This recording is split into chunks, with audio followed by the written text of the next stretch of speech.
Arrasti ondanoi, Kazetagunea kanalean ongi etorri, nire izena Sarai da, Kazetaguneako hezitzailea naiz eta gaur smartphonean eraman ditzakegun dokumentu guztiez hitz egingo dugu. Baina hitzaldi hasi aurretik gogorarazi nahi dizuet hurrengo egunetan egingo ditugun hitzaldi interesgarriak. Horietan hainbat jai jorratuko ditugu, denok erabilgarriak izango diren tresnak eta informazioa partekatuz. Ostegun honetan, 18an hitzaldi bera egingo da, gazteleraz, eta arratsaldeko 7etan emitituko da. Bestetik, irailaren 23an ikas ezazu QR kodeak kudeatzen izeneko hitzaldia egingo dugu, eguerdiko 12etan, eta hitzaldi bera gazteleraz irailaren 25ean emitituko da. Eta zuzeneko saioetara konekta ezinik bazaudete, eskeskatu, edo izen movimentutan ikusi ahal izango dituzue Kazetagunea kanaletik. Hori esan da, itzuli gaitezen gaurko hitzaldira, zeinak guk egingo dugun. Dokumentazioa gure smartphonean, gure txartel digitalizatuak. Gaur egun, smartphoneak erabiltzen ditugu eguneroko hainbat zeregin egiteko. Eta horien artean dokumentuak digitalizatzea ere aukera paragabea da. Gure identifikazioa txartelak, aseguru txartelak eta bestelako dokumentu garrantzitsuak digitalizatzea errazagoa da. Eta segurua bihurtzen da. Aplikazio desberdinen bidez, gure dokumentuak eskaner bidez digitalizatu eta smartphonean gorde ditzakegu. Beti euskura izateko eta paperaren erabilera murrizteko. Horrela, gure txartelak eta dokumentuak seguru gordetzen ditugu eta behar dugunean azkar aurki ditzakegu. Zentzu honetan, gure eguneroko bizitzan errazteko eta betegiratze espazioa aurrezteko aukera baliagarri bat da. Horrela, smartphoneak dokumentuen kudeaketa errazten eta azkartzen du. Egunero, gehiago digitalizatzen ari den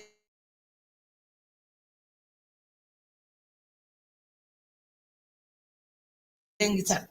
Denok amesten dugu egunen batean diru zorroa etxean utzi eta dena mugikorrean eraman ahal izatea. Gaur egun dokumentu ofizial ugari daude, modu digitalean gorde ordezkatuz.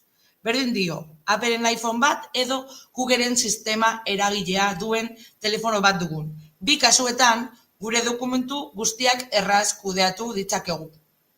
Dokumentuak digitalizatzea gero eta gehiago indartzen ari den joera da, eta horrek hainbat abantaila eskaintzen dizkigu.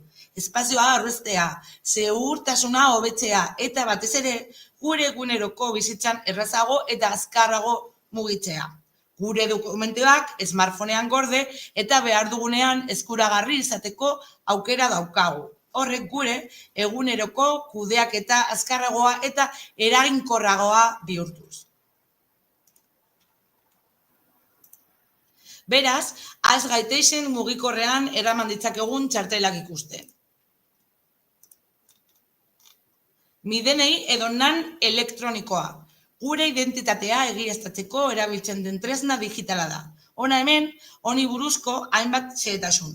Mideneiak nortasuna egiaztatzeko balio du, eta hau aukera bat da espazio publiko edo pribatuetara sartzeko kontrolak igarotzerakoan. Hori dela eta, erabiltzaileak erraz eta seguruan egiaztatu dezakete beren nortasuna dokumentu fisiko bat eraman beharrik gabe. Midenei erabiltzeko, lehenik eta behin, Polizia Nazionalaren plataforma ofizialean erregistratu behar da, eta hori aurre egin behar da. Prozesu honek nan indarrean eta ziurtagiri digitalekin lotura du, eta txartel irakurgailu bat izan behar dugu dokumentua egiaztatzeko. Midenei ezin da erabiliz bidaia agiri gisa, hau da, ez da balio mugako pasabidetan igarotzeko. Gainera, ez du balio autentifikazio edo sinadura elektronikoko kudeaketa telematikoak egiteko. Hau da, Midenei ez da erabiltzen online sinadura edo bestelako prozedura telematikoetan, baita herrialde batzuetan ere nortasuna egiaztatzeko. Mideneiaren abantaila nagusia da gure identitatea modu seguruan eta erraz egiaztatzeko aukera ematen duela, baina aldi berean mugak ere baditu. Dokumentu fisikoen ordez sistema digitalean egon daiteke. Eta horrek hainbat abantaila eskatzen ditu. Nola paperaren erabilera murriztea eta segurtasun handiagoa izatea.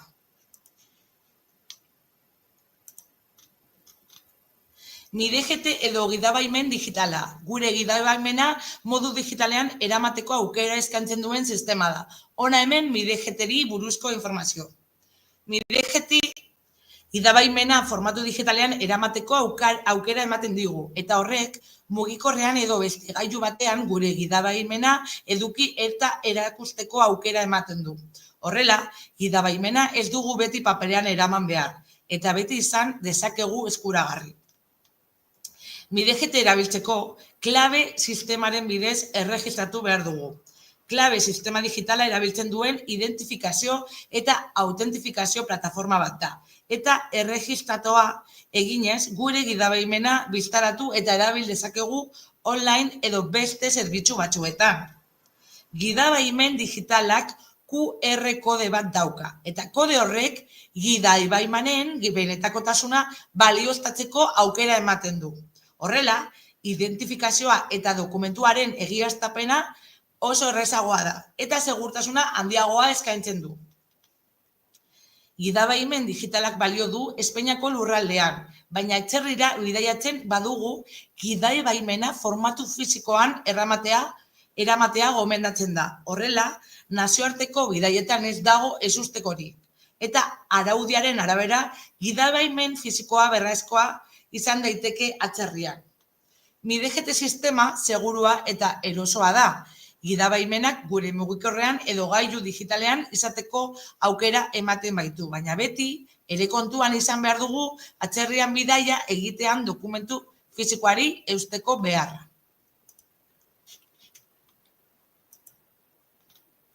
Lehenik eta behin, gure klabe gakoekin aplikazioara sartu behar dugu.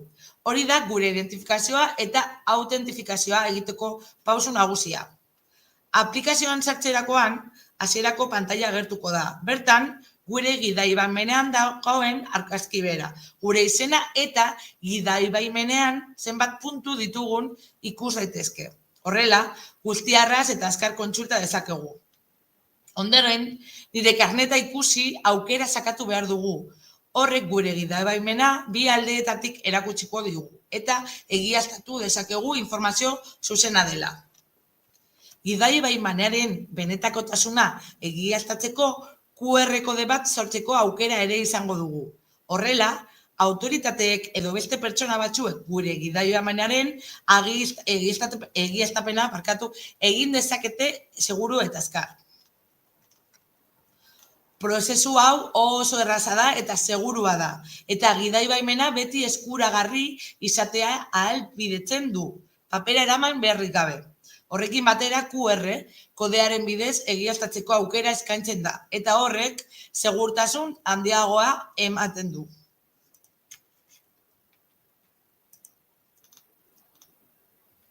Beste aplikazioa da Nik Patrika digitala. Gure txartel eta dokumentuak mugikorrean digitalizatzeko aukera ematen duen sistema bat da. Nik Patrika digitala telefono mugikorra erabiliz. Irakasle txartela, gazte txartela, liburutegi publikotarako txartela edo udal kiroldegitarako txartela. Bezalako txartelak gorde eta aurkezteko aukera ematen digu. Horrela, ez dugu txartel fizikorik eraman behar, eta beti izango dugu eskuragarri txartel horiek gure mugikorrean. Nik Patrika digital erabiltzeak ez digu bakarrik txartela gordetzeko aukera ematen, baizik eta beste webgune batzuetara sartzeko ere aukera dugu. Adibidez, Metapostan bezalako plataformetan sartzeko aukera izango dugu, txartel digitalak erabiliz. Gainera, Nik Patrika digitalak erabiltzaileak identifikatzeko autentifikazio bikoitzeko metodoa erabiltzen du, BAKU. Horrela, segurtasun handiko metodo bat erabiltzen da, erabiltzaileen identitatea egiazta dadin, eta horrek erabiltzailearen datuak babesteko eta segurua izateko aukera ematen du. Nik Patrika digitala teknologia aurreratua eskaintzen du, eta gure eguneroko bizitzan erosoagoa eta seguruagoa egiten du txartelen kudeaketa. Gure txartelak beti eskuragarri edukitzea, eta baita segurtasun bikoitzak gure identitatea egiaztatzea. Aukera baliagarri eta praktikoak dira.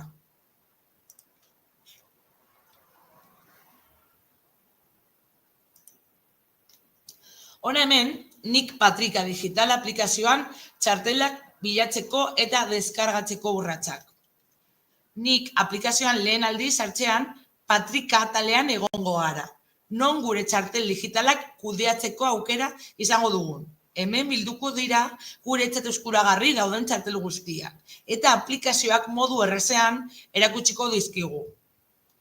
Txartel guztiak ikusteko, aplikazioaren goiko aldean dagoen aukera erabili behar dugu. Horren bidez, eskuragarri dauden txartelak guztiak ikus daitezke eta gure beharren arabera aukeratu ditzakegu.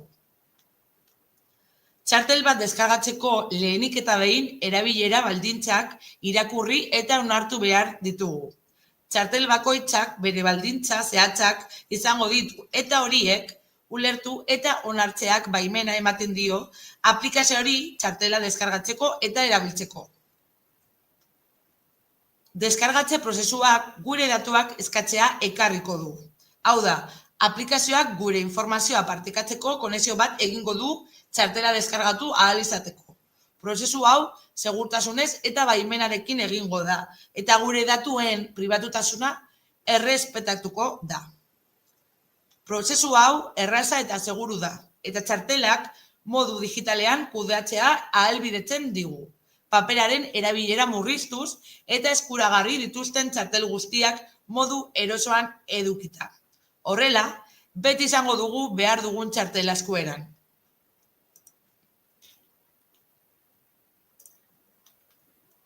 Hona hemen Nik Patrika digital aplikazioan gure datuak partekatzeko eta txartelak deskargatzeko prozesuaren urratsak. Txartel bat deskargatzeko lehenik eta behin gure datuak partekatzea edo ez partekatzea onartu behar dugu. Honek, txartelaren deskarga baimentzen du eta aplikazioak gure nortasuna eta txartelerako eskubidea egiaztatu ahal izango du. Gure nortasuna eta txartelerako eskubidea balioztatu ondoren. Aplikazioak txartela deskargatzen hasiko da. Prozesu honetan, sistema segurtasunez eta azkar egingo da, eta txartela gure gailuan egongo da prest erabiltzeko. Txartela deskargatzen denean, eskatu dugun txartela edo txartelak deskargatu egiten dira. Horrela, gure txartel digitalak eskuragarri izango ditugu eta erabiltzeko prest. Prozesua amaitutakoan, Patrika atalean deskargatutaka txartelak ikusiko ditugu. Horrela, txartel guztiak biltzen dituen gune bat izango dugu eta nahi dugunean erraz aurki ditzakegu. Prozesu hau oso erraza da eta gure datuen pribatutasuna errespetatzen da beti. Txartel guztiak azkar eta seguruan deskargatuz. Beti izango dugu behar dugun txartela eskueran edozein momentuan.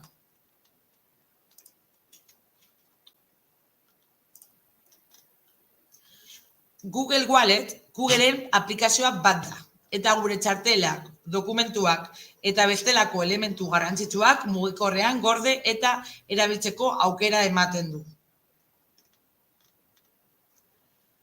Google Wallet aukera ematen digu gure banku txartelak, seguru txartelak, fidelizazio txartelak, identifikazio txartelak, eta baita bidaia txartelak, kontsulta kodeak digitalizatzeko eta mugikorrean gordetzeko. Horrela, beti izango dugu gure dokumentazio eskuragarri eta ez dugu gehiago behar izango txartel fizikorik. Gure Google Pay kontuarekin lotzen da eta ordaindu edo autentifikatu ahal izango gara txartel fizikorik eraman beharrik gabe. Gainera, Google Wallet oso segurtasuna handia da. Hainbat teknologia erabiltzen baita gure datuak babesteko. Biometria, hatz-marka edo aurpegiaren errekonozimendua eta bi-faktoreren autentifikazioa. Gainera, Google Walletek informazioa enkriptatuta gordetzen du, eta beti dago kontrolatuta. Bere ordaindetzeko sistema azkarra eta erraza eskaintzen du.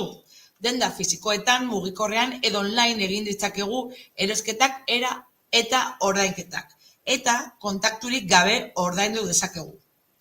Hainbat txartel digitaliza daitezke Google Walleten bidez besteak beste.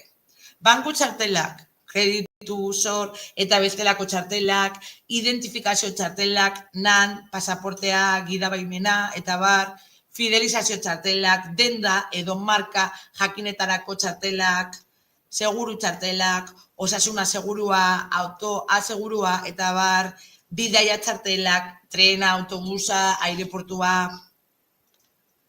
Orduan, nola erabiltzen da Google Wallet? Lehenik eta behin Google Wallet aplikazioa Google Play Storetik deskargatu eta instalatu behar dugu gure mugikorrean. Google Wallet aplikazioan txartelak gehitu egin ditzakegu. Hori egiteko banku txartela, seguru txartela edo beste dokumentu bat gehitu behar dugu. Eta aplikazioak argibideak emango dizkigu. Txartelak gehitu eta registratu ondoren, Google Wallet erabil daiteke ordainketak egiteko. Denda batean, mugikorrea pasatzen dugu terminalaren aurrean eta ordaintzeko aukera ematen digu kontakturik gabe. Google Wallet aplikazioak segurtasun mailak eskaintzen ditu. Hala nola biometria, hatz-marka edo PIN kodea, gure txartelak eta dokumentuak modu seguruan erabiltzeko. Google Wallet oso praktikoa da eta beti eskuragarri edukitzea aukera ematen du. Gainera, hainbat txartel eta dokumentu digitalizatzeko aukera ematen du eta horrek gure eguneroko bizitza asko errazten du.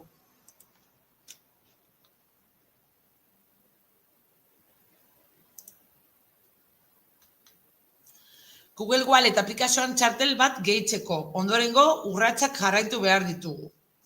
Lehenik eta behin Google Wallet aplikazioa ireki eta aplikazioaren hasierako pantailan. Añadir Wallet, aukera sakatu behar dugu. Honek txartel berri bat gehitzeko aukera emango digu.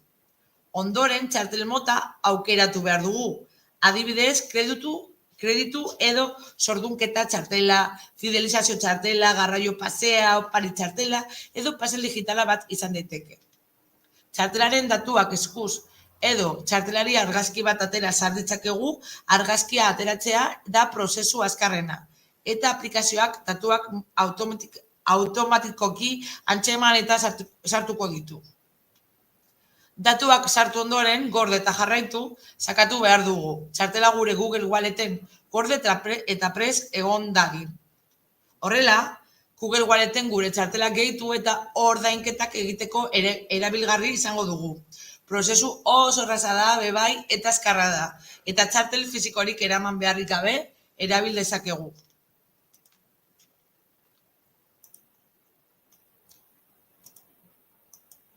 Google Walleten txartel bat gehitzen ari garenean, nortasuna egiaztatzea eta erabilera baldintzak onartzea garrantzitsua da. Hona hemen urrats horiek nola burutu. Lehenik eta behin txartela gehitu aurretik erakunde jaulkitzailearen erabileraren baldintzak berrikusi eta onartu behar ditugu. Horrek txartelaren funtzionamenduari eta segurtasunari buruzko informazio garrantzitsua emango digu.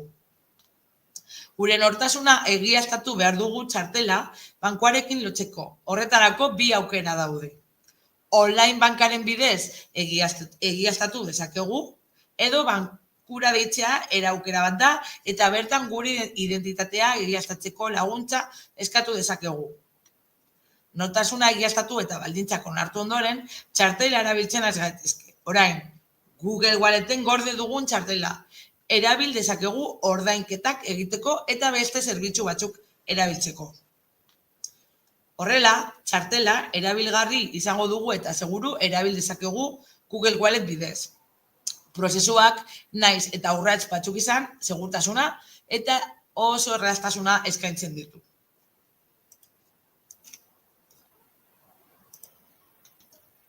Egun, telefonoa ez da soilik komunikatzeko tresna, baizik eta gure supere tresna bihurtu da. Gure eguneroko bizitzaren zati garrantzitsu bat. Telefonoa gure gorputz adarren hedadura bihurtu da.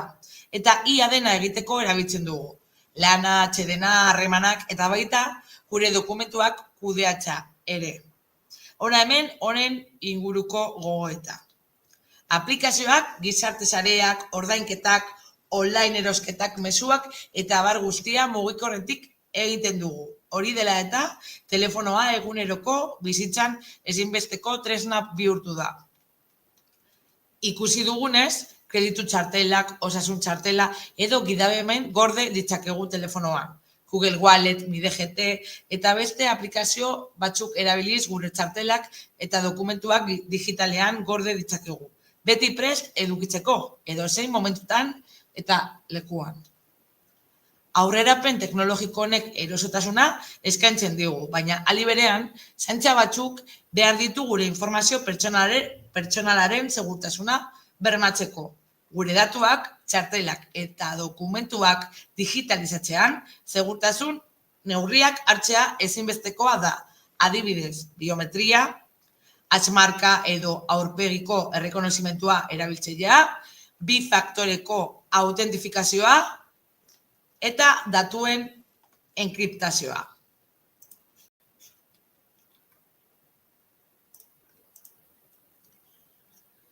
Eskerrik asko gaurko hitzaldian parte hartzeagatik eta arreta jarri izateagatik. Espero dut informazio hau baliagarri izan zaizuela, ondo izan eta hurrengo saioan ikusiko gara. Mila esker eta agur bero bat denoi.